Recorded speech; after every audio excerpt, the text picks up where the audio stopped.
पाकिस्तानी फौज के मजालिम, इंसानी हुकूक की खिलाफ वर्जियों, मुतअद्दिद कारकुनों और सहाफ़ियों की गिरफ्तारी के खिलाफ पीओके भर में ज़बरदस्त एहतजाजी मुजाहरा किया जा रहा है। तस्वीरें आप देख सकते हैं कितनी बड़ी तादाद में लोग एहतजाज के लिए बाहर निकले हैं। वाज़ेह है कि हालिया कुछ वक्त से पीओजेके में मुसलसल पाकिस्तान के खिलाफ एहतजाज किया जा रहा है।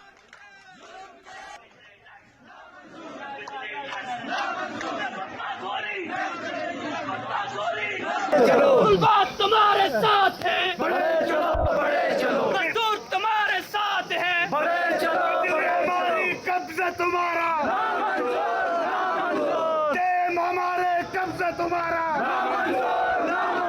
टेम हमारा। किताब सादा रहेगी कब तक, कभी तो आगाज बाब होगा। जिन्होंने बस्तियां उजाड़ डाली, कभी तो इनका हिसाब होगा। सुकूत सहरा में बसने वालों, ज़रा ऋतु का मजाज समझो। अभी तो इतनी घुटन बढ़ेगी कि सांस लेना अजाब होगा। मैं राड़ा के बागरत नौजवानों, मजम्मतकारों की धरती, आप सबको सलाम पेश करता हूँ कि आपने आज इस मसरूफियात के दौर में इस मुल्क के लिए, इस कौम के लिए, इस मुल्क में बसने वाले महकूम तबके के लिए, मजलूम तबके की आप आवाज़ बने और नाम नहात आज़ाद कश्मीर असम्बली के अंदर बैठे उन नाइलों को ये पैगाम दिया कि अगर तुमने हमारे ये मुतालबात हल न किए, अगर ये फ्री बिजली हमें मुहैया न की गई, अगर आटे पे सब्सिडी बहाल ना हुई और अगर तुमने ये अपनी अयाशियाँ खत्म ना की, तो इंशाअल्लाह वो दिन दूर नहीं होगा जब पूरे कश्मीर के लोग मुत्तहिद होकर बरादरी वाला को तबरू की जंग को बुलाकर अपने आने वाले नस्लों की जंग के लिए इन नायल हुक्मरानों को असम्बली से घसीट के निकालेंगे और इस अपने वतन पे अपना राज करेंगे। फिर ना हमें ऐसे चौक में जलील होना पड़ेगा, ना हमें आटे के लिए लाइन में लगना पड़ेगा। मेरे देश के लोगों, ये हमारी गलती है कि हमने 5 साल बाद ऐसे नायल लोगों को असम्बली में भेजा हुआ है जो हमारी बात सुनने को तैयार नहीं। मुझे बताएं, क्या हमारे पास इतना टाइम है कि हर दूसरे दिन हम चौक में बैठे? ये असम्बली में किस लिए भेजे थे? 5वें दिन इन्होंने कोई ना कोई चीज महंगी की होती है ताकि ये अवाम इन एशियाई खुदनोश के पीछे भागे और ये अपना असल मसला जो आज़ादी का था, जो खुद मुख्तारी था, जो धरती माँ की आज़ादी का मसला था, वो हमें बुला दिया गया है। लेकिन आज हम यहाँ खड़े होकर ऐद करेंगे कि इंशाअल्लाह हम इनकी अयाशियाँ खत्म करेंगे इस अज़म के साथ, इस अज़म और हौसले के साथ कि जिंदा की सलाहें टूटेंगी, कुफलों का परेशान देखेंगे। दावा है हमारा जंजीरों, हम जश्न बहारा देखेंगे। क्या डर है कुछ लोग तो ऐसे होंगे जो सुबह दरख्शां देखेंगे। तो पीओजेके में लगातार प्रोटेस्ट किया जा रहा है। आम लोगों की, गरीबों की, जर्नलिस्ट, सहाफियों, सबकी आवाज़ें एक तरह से यहाँ पर दबाई जा रही हैं और यही वजह है कि लोग अब घरों से सड़कों पर निकल आए हैं और हुकूमत के खिलाफ लगातार प्रोटेस्ट और एहतजाज किया जा रहा है। इस पर और बातचीत करेंगे हमारे सहयोगी शैलेंद्र वांगू फोनलाइन पर हमारे साथ जुड़े हुए हैं। शैलेंद्र, पीओजेके की अगर बात करते हैं, इस तरह की तस्वीरें इससे पहले भी आती रही हैं। लगातार यहां पर जो जर्नलिस्ट की बात करें, सोशल एक्टिविस्ट की बात करें, आम लोग और गरीबों की बात करें, इन पर जुल्म लगातार किया जा रहा है और शायद यही वजह है कि अब पानी सर से ऊपर जा चुका है। लोग अब लगातार प्रोटेस्ट कर रहे हैं, प्रदर्शन, विरोध प्रदर्शन किए जा रहे हैं सरकार के खिलाफ।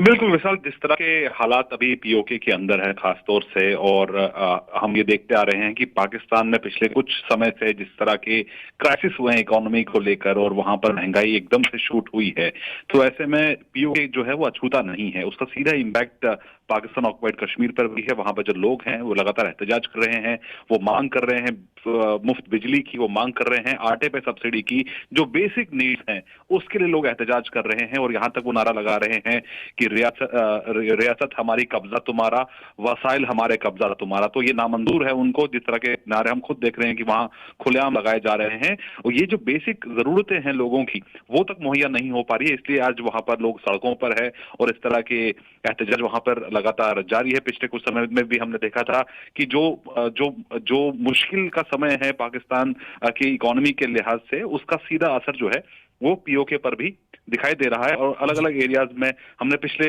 महीनों में देखा था कि वहां पर बिजली के जो रेट्स काफी बढ़ाए गए थे, उसको लेकर भी बहुत एहतजाज हुए थे। यहाँ तक कि बिजली के जो खंभे हैं उनको उखाड़ने के भी वीडियोस हमने देखे थे कि किस तरह से वहां पर लोग नाराज हैं। और जिस तरह के लगातार बिजली के जो दर है उसको बढ़ाया जा रहा है, IMF जो लोन लिया है पाकिस्तान ने, उसकी भरपाई करने के लिए जो सीधा बोझ है वो वहां पर लोगों के सर पर है। तो ऐसे में जो गरीब लोग हैं, जो गरीब तबका है, खासतौर से पीओके में, वो इससे बर्दाश्त नहीं कर पा रहा है। इसीलिए लोग आज सड़कों पर है और वो मुफ्त बिजली की मांग कर रहे हैं, वो आटे पर सब्सिडी की मांग कर रहे हैं। जो बेसिक नेसेसिटीज होती हैं, जो बेसिक जरूरतें होती हैं, उसको वो भी मुहैया नहीं करा पा रही है वहां पर जो वहां की कथित एडमिनिस्ट्रेशन पीओके की है। तो इसलिए आज लोग वहां पर एहतजाज कर रहे हैं। बिल्कुल शैलेंद्र, कुछ दिन पहले की ही बात है, कुछ तस्वीरें और कुछ वीडियो इस तरह के भी सामने आए थे जिसमें पाकिस्तानी आर्मी की तरफ से लगातार जुल्म तो किया ही जा रहा है और पाकिस्तानी सरकार का जो रवैया है इसे लेकर लोग मांग कर रहे थे कि पाकिस्तान में प्रधानमंत्री नरेंद्र मोदी जैसा ही वजीर आजम होना चाहिए। बल्कि लोगों ने यहां तक कहा कि वो भारत में एक तरह से रहना चाहते हैं, जम्मू कश्मीर और लद्दाख जाना चाहते हैं। इस तरह के वीडियोस भी वायरल हुए थे। बिल्कुल विशाल, जो ये एक नारा है जो बहुत कॉमन है इस वक्त पाकिस्तान में, वही नारे हमने पीओके में भी सुने थे, जिसमें नारा दिया जाता है कि ये जो दहशतगर्दी है इसके पीछे वर्दी है। यानी कि वहां पर जो सिक्योरिटी फोर्सेस हैं वो जुल्म करते हैं उन लोगों पर। तरक्की तो दूर की बात है, जो बेसिक जो जरूरतें हैं उनको भी मुहैया नहीं कराया जाता है, बावजूद इसके कि वहां पर बड़े बड़े दावे किए जाते हैं।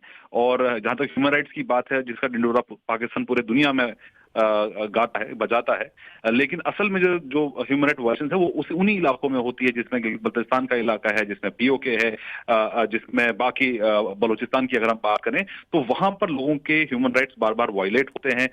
वहां पर जो रिसोर्सेज हैं, जो वहां के वसाइल हैं, उस पर पाकिस्तानी सरकार का कब्जा है, या यूं कहें जो लाहौर और पंजाब जो पाकिस्तान का है वहां के ही लोग पूरे कब्जा जमाए हुए हैं रिसोर्सेज पे, और उनका सिर्फ इस्तेसाल किया जाता है इन लोगों का जो पीओके में रहते हैं। विकास तो दूर की बात है, जब एक तरफ वो तस्वीर देखी जाती है, दूसरी तरफ भारत के जम्मू कश्मीर, जो भारत का जो जम्मू कश्मीर का जो अभिन्न अंग है, जब वहां पे तरक्की देखी जाती है, जहां पे हाल में हमने G20 जैसे समिट का आयोजन देखा, हमने वहां में हाल ही में बड़े बड़े जो मॉल्स की तैयारी की जा रही है, विदेशों से इन्वेस्टमेंट्स आ रहे हैं और डेवलपमेंट की जा रही है, चाहे पोलो व्यू ग्राउंड की बात करें, जेहलम रिवर फ्रंट की बात करें, तो लोगों में जो सुकून है, जो पीस है, जो डेवलपमेंट है, वो उस तरफ नहीं है। तो इसीलिए लोग जो हैं वो बौखलाए हुए हैं, इसलिए वो कहते हैं कि वो अपने मुल्क से अलग होकर भारत के साथ जुड़ना चाहते हैं। इसी तरह के हमने तमाम वीडियोस देखे हैं जो सोशल मीडिया पर खूब वायरल हो रहे हैं। हालांकि इन तमाम चीजों को लेकर पाकिस्तानी सरकार हमेशा चुप रहती है और वो फिर एक बार UNGA जाकर भारत वाला जो जम्मू कश्मीर है उसको लेकर सवाल खड़े करती है। जो असल में जो मुद्दे, जो असली मसाले उनके जो हैं, वो वहां के लोगों के मसले हल करना है, जिनको बिल्कुल पूरी तरह से सालों साल नजरअंदाज किया जाता रहा है। बिल्कुल, बहुत बहुत शुक्रिया शैलेंद्र हमारे साथ जुड़ने के लिए और अपडेट करने के लिए।